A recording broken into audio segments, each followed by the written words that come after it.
Senator Kelly, if you will. Thank you, Mr. Chairman.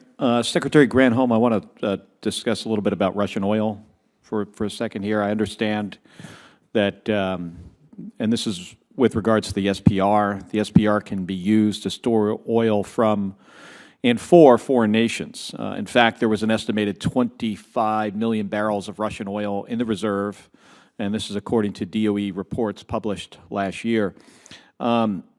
Currently, I strongly feel that we must be certain that no Russian oil enters the reserve, and that includes oil from companies still active in Russia.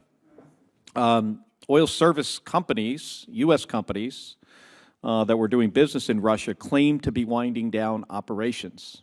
But if you just look at some of these companies' websites, the last thing they have said about operations in Russia were 7 weeks ago, in March. March 18th, Schlumberger said, and this is a quote, "immediately suspend new investment and technology deployment to our Russian operations." On the same day, Halliburton, it's a little bit better, Halliburton said, and I quote, "will prioritize safety and reliability." I'm not sure why reliability matters so much if you're winding down operations, but prioritize safety and reliability as we wind down operations in Russia. Baker Hughes the next day, this is another quote, "suspended new operations and fulfills current contractual obligations." That doesn't sound like winding down operations in Russia. It sounds like not starting anything new. All of these three companies are listed on the New York Stock Exchange, have headquarters here in the United States.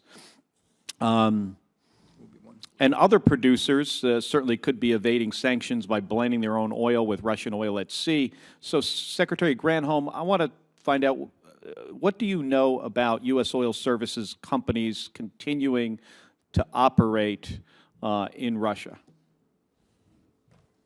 I only know what's been publicly reported as well. And I think your point underneath what you are saying here is very valid, that we should be encouraging, with whatever tools we have, to have full withdrawal from Russia, to not assist in any way in the regime that is engaged in these atrocities. Because especially Schlumberger and Baker Hughes, I mean, just what they have said, it just sounds like that they're going to continue business as usual and just not do anything new.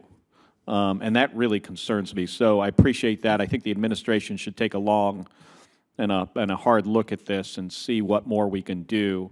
And if there is wind down claims, how do we confirm the accuracy of these claims, and if in some cases they're not even claiming to wind down existing operations, and that really concerns me.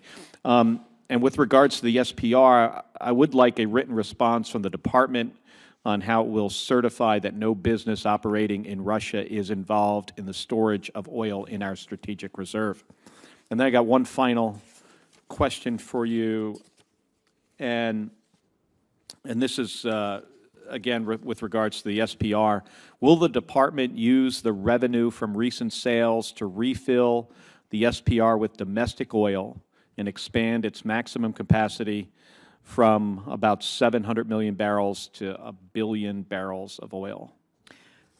Well, I think the maximum capacity is just over 700 million. We'd have to build out new facilities in order to do that. I will say that today we're announcing the start of the buyback plan, and this is partly, Senator Cassidy, I know you and I have had this discussion about how to refill the SPR by sending those downward price signals. And so the first part of that will be today. We'll be announcing a future call starting in the fall for producers who will replenish the first chunk, and we'll do a series of these so that we can continue to replenish and give the signal, the price signals that you were describing to the oil and gas industry, that there will be future opportunity, obviously American-made. Thank you. I yield back. Thank you, Senator. And now we